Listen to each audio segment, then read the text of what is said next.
Hello everyone, my name is Kara Wilson and I will be teaching you guys how to properly take vital signs. So today I will be talking about how to properly take vital signs. Vital signs are the most important parts of health assessments because they provide valuable information about a person's overall health and how well their body is functioning. Healthcare professionals use these measurements to detect illness, monitor recovery, and identify medical emergencies early. The first vital sign I will be talking about is body temperature. You can use different tools to take body temperatures. You can use the one for your head, orally, or on your armpit. And according to Medicine Plus and Johns Hopkins Medicine, a normal body temperature is around 98.6 degrees Fahrenheit or 37 degrees Celsius.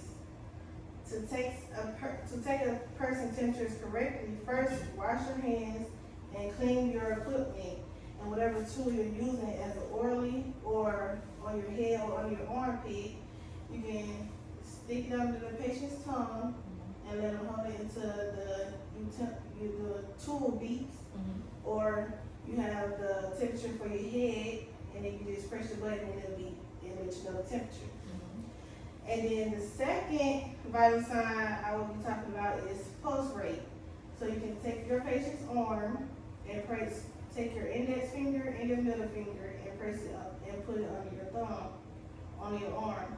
And the other way you can take pulse is to put it on your neck. And you can count the beats for 30 seconds and multiply by 2, or count for the full 60 seconds for the most accurate measurement.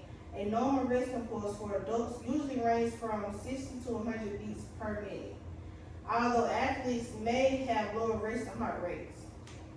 Next is the respiration heart rate. Respiration heart rate measures the number of breaths a person takes in 1 minute. It is important to observe the breathing without the person you are counting because they may unintentionally change their breath or stop breathing. Count 1 rise and 1 fall of the chest at 1 breath.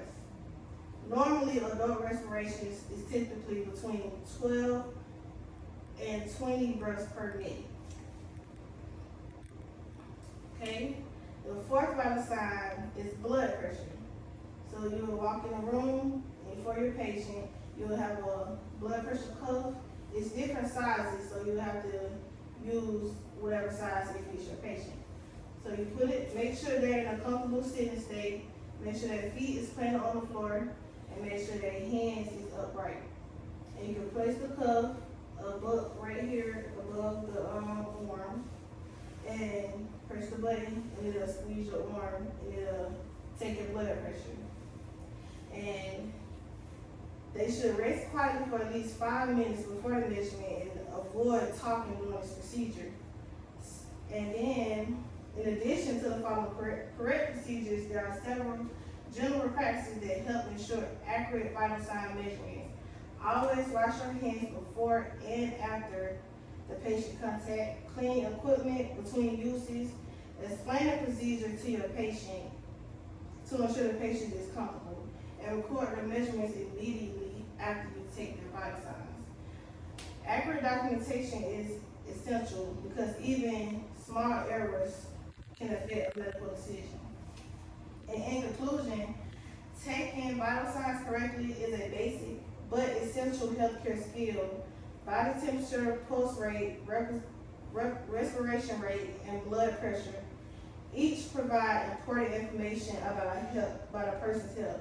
By using proper techniques and following standard procedures, healthcare providers can obtain reliable measurements that help guide diagnose or treatment.